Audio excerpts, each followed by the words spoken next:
Bella Z! I'm back this time to give you less technical and more philosophical mental advice. We live on music every day, every hour, every minute. We listen to music that we like best. Perhaps we are in the car or at home alone. Other times, when we are with friends and we take turns choosing the music, we don't always listen to what we like best. And when we are in the supermarket or in a bar, we never listen to what we like. Let's try enter a new mood. Let's try to find merits even in what we don't like. I had confirmation of this method by reading a book by Heston Blumenthal. He told of one of his sous chefs who didn't like an ingredient. In fact, he actually disliked it.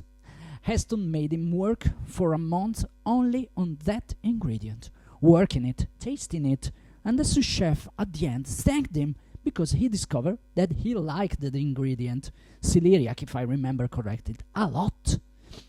I tried the same thing with broccoli. I hated broccoli. They smelled, and when I taste them, they disgusted me. I tried eating them little by little for a few weeks, and now I eat broccoli practically every day, and I love it. Okay. Enough about celeriac and broccoli. Let's apply that concept to music.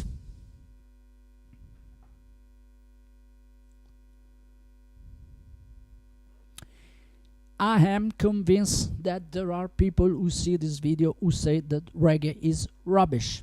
Others who don't believe that rap is music. I know guitarists who hate extreme metal, saying that those who play it don't understand anything, and others who, when they hear the word jazz, start talking like demonic possession, insulting the whole genre, starting from Gershwin up to John Coltrane. And they are all wrong. Yes, absolutely everyone. Prejudices ruin music, and not just music, obviously. Don't like a genre? Listen to it. Get to know it. Learn where it comes from and why it was born. Listen to at least 4 or 5 famous or less famous artists. Get advice from those who know the genre. If after this process you still don't like this type of music, there's obviously no problem, but at least you can say with certainty that you don't like this genre. Maybe instead you discover that there are artists who play that stuff that you like a lot. Often happens to me with my students. Many like rap or trap. Some say, yes, I like it because it's cool. It has a lot of tattoos. It said a lot of bad words. This is not a point of view that helps. So instead, I look for the guy who explained to me why he technically appreciates a certain artist more than another, the life story of this or that rapper, and makes me understand a lot of things. Obviously, I will never listen to an entire rap or trap album, but I have discovered several artists that I respect a lot and who, in my opinion, are average for the genre and write a very beautiful music and lyrics. For example, Night and Fra Quintale. Check it out them and write in the comment section if you know some artists that it's worth listening to. I'm curious about your advices. The key word of point 1 is research.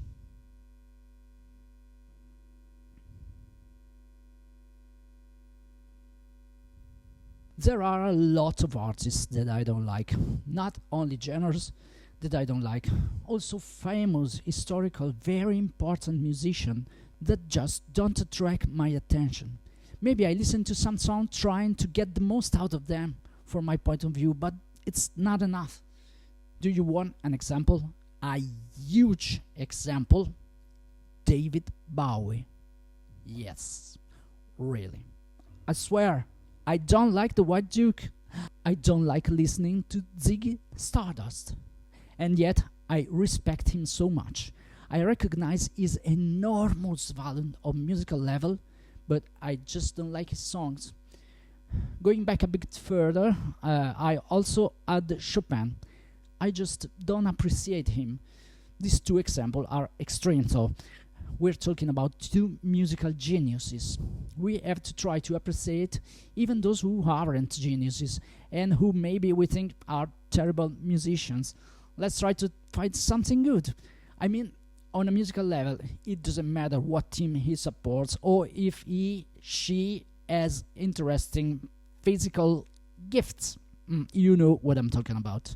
For example, I think that ABBA is a band that makes low quality music, and above all, they are very overrated. Am I wrong? Write it in the comment section. But some songs are fun to play. For example, the guitar part of Mamma Mia with the harmonies. So I don't change my overall opinion on ABBA, but I give them the utmost respect. And if I have to play some of their songs for work, I try to find the best in them. Sometimes it happens that we focus on a song that made an artist famous. Another mistake to avoid usually is the catchiest song, but one of lower quality and doesn't really express who the artist is behind that song. I'm always talking about commercial genres. A band about which I have radically changed my opinion are Imagine Dragons. Behind the commercial image, there is an incredible substance, a great quality of arrangement and composition, and many beautiful ideas. Let's try to go beyond the prejudice and discover positive and interesting sides in song and genres that we don't really like. P.S. Try eating broccoli. The keyword of point 2 is broccoli. Try to speak it in Italian. Broccoli. Not broccoli, broccoli.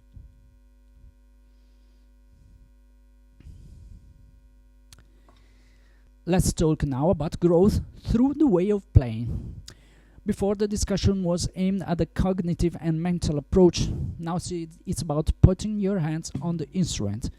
This is a difficult discussion, where you're confronted with musical forms that are different and or far from ours. You end up in a thicket. In Italy, they say in a ginepraio, that is in a very thorny and prickly bush, that if you are not careful hurts you everywhere. Here, this is what we risk if we are not careful. The situation could be this: we are called to play songs of a genre that we do not know. The typical reaction can be two. The first, the wrong one, is to put ourselves in a defensive position and close our eyes, mouth and ears and play what we know. The risk is that maybe we have been called to play acoustic song with a singer-songwriter, and we bring along the Strandberg Bowden 8 strings, 14 quad quartet in series, and a 4x12 cabinet with 16,000 mega sounds, and we sound like Michelangelo Betio. Okay, we are capable of doing it, but it's not good. Let's put ourselves in at the service of music. We must be a part of a whole, of a euphony, of something that must have a meaning, the same meaning for everyone. Let's close our eyes. What does it make us imagine? A sunset on a beach in Malibu?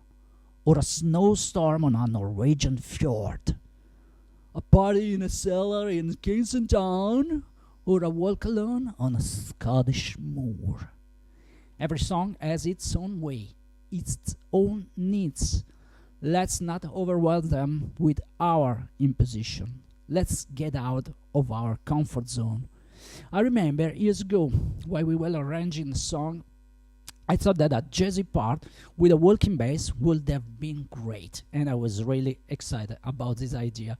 The drummer, again Marco Peso, told me, "Emil, this thing has nothing to do with the song." Yes, but it's cool. Let's try to play it then. Let's see how it fits. It was very bad. It was really shit. The lesson is, let's adapt to the music. It commands, we don't. By the way, thanks Marco. The key word of point 3 is, let's adapt. Okay, the bonus tip is not a tip, it's more like a game. Okay, now let's play this game. Without shame, let's say what is the musical genre or song that we like, but that we know very well that they suck. At least to our fellow musician, our skeleton in the closet. Are we ready? I'll start. Balkan pop. artists like Ergen Ameti or Fiki, or Italian singer-songwriter like Max Pezzali. It's really bad music, but I like it. I love Max. Write in the comment your skeleton in the closet without shame. The keyword of point 5, we are talking about skeleton, is scary.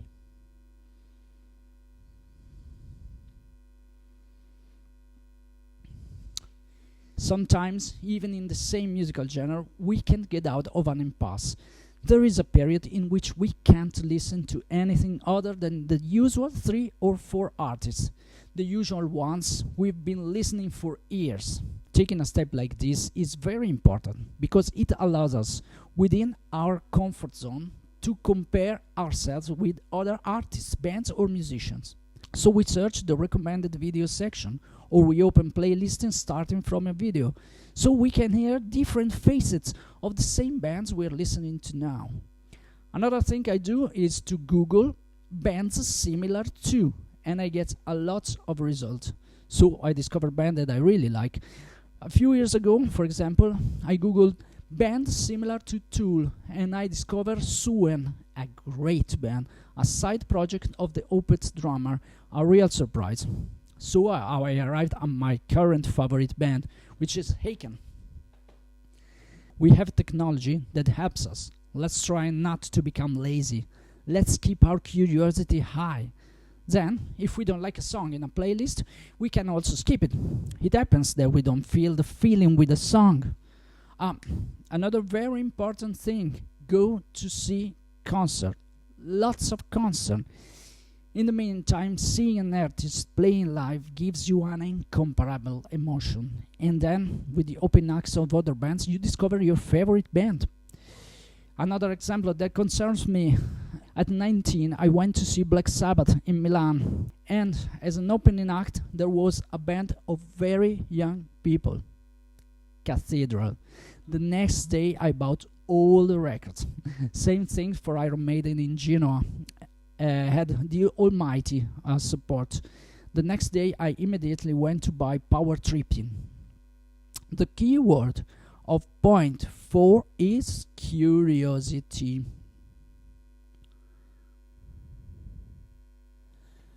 I know I'm repetitive. In this video I talk about smiling and having fun. Now I'm talking about being happy. Okay, I have to stop. I was joking. Get angry, shit on your neighbor, hit your grandmother's cat. Jokes aside, if you have a positive attitude towards music and also towards life, you can only improve. Very often I have seen other musicians who go to concerts only to criticize those who play. They really seem incapable of enjoying a good evening. If I go to see a concert, or if maybe I accidentally end up in a place where they play live music, I'm happy. While listening, I try to empathize with those who play. I try to understand how long the individual musicians have been playing, how long they have been played together, who is having fun, who is nervous, and also if I can take some examples from them. At the end of the evening, I definitely go and talk to the musician. I ask, I give them my contact. I always look for a good interaction between us. It helps everyone to grow. It helps music to expand even more. You do it too. I also very often take VIP ticket to masterclass and meet and greets with famous musicians, and then I ask them 1,000 questions. I try to steal their secrets, because they often have stolen them from others more famous and better than them.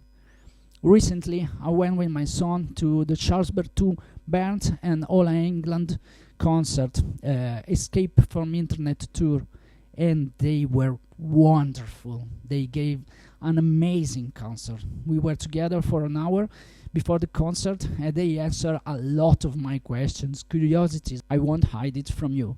I decided to open this channel precisely because of them. Write in the comment section which concert you learned the most from. The keyword in point 5 is happiness. Okay, don't forget, if you come this far, to subscribe and leave a like, so we can create a community and grow together. Watch my other videos, including instructional videos like the one on the octave pattern. You discover whose these autographs are? Write in the comments.